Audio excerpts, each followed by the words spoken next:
মন দাও, যে মন শুধু স্মরণ করে আল্লাহকে, এমন একটা হৃদয় দাও, যে হৃদয়ে স্মরণ করো আল্লাহকে।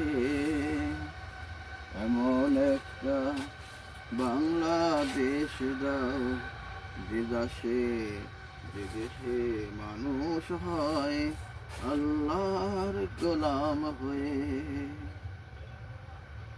যে দেশে মানুষ হবে শুধু আল্লাহর গোলাম হয়ে। শয়তানের ইবলিসের দল ভারী করুণা, ইবলিসের শক্তি পরকালে থাকবে শূন্যের হারিতে শূন্যের গতি। মানুষের সেই ভালো কাজের অনুভূতি দাও, বাংলাদেশটাকে শান্তির দেশ হে আল্লাহ তুমি বানিয়ে দাও। তুমি ছাড়া কেউ ভালো সুখ শান্তি দিতে পারে না, তাই তো তুমি কোরআনের এই আয়াত দিয়েছ। অনেক মানুষ মুখে বলে অর্থ জানে না, সেটা কি? রব্বানা আতিনা ফিদ দুনিয়া হাসানা ওয়া ফিল আখিরাতি হাসানা ওয়া কিনা আযাবান নার। স্বাভাবিক অর্থতে বলে হে আল্লাহ দুনিয়া আখিরাতে কল্যাণ দাও, কিন্তু গভীরভাবে যদি উপলব্ধি করা যায় তখন বলতে হয় ইয়া রব্বুল আলামিন, এই জমিনে কতই না নিয়ামতের সম্ভার আছে, সকল ধরনের নিয়ামত তুমি আমায় দান করো। আর নিয়ামত কি? অনেক লোকের আছে অনেক অসুখ, টাকা আছে খাইতে পারে না।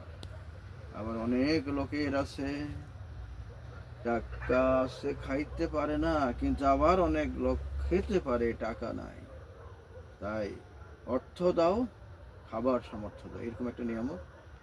ইহলৌকিক শান্তি একটা নিয়ামত, মানসিক শান্তি, শারীরিক সুস্থতা, এটা একটা নিয়ামত। আরেকটা হচ্ছে পরকালে সেই নহর, ফলবৃক্ষ, এইসব নিয়ামত আল্লাহর কাছে চাইতে হবে এবং প্রাণ দিয়ে বলতে হবে, নিশ্চয়ই আল্লাহ কবুল করবে। আল্লাহকে যারা ডাকে আল্লাহ তাদের ডাকে সাড়া দেয়। আমরা সবাই খোদাফিরু হই।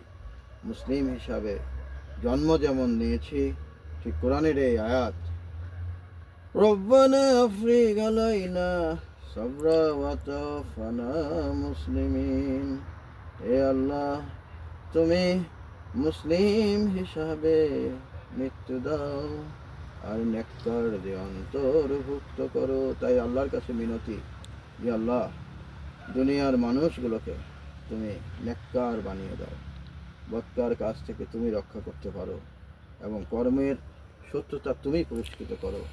এগুলো মানুষের অন্তরের মাঝে জাগ্রত করো এবং আমাকে যে কদিন তুমি বাঁচিয়ে রেখো, আমি যেন তোমার পথে থেকে কলেমার সাথে পৃথিবী থেকে বিদায় নিতে পারি। লা ইলাহা ইল্লাল্লাহু মুহাম্মাদুর রাসূলুল্লাহ। এবং ভালো কাজ নেককারদের মধ্যে আমাকে অন্তর্ভুক্ত করো। আমিন সুম্মা আমিন। ধন্যবাদ।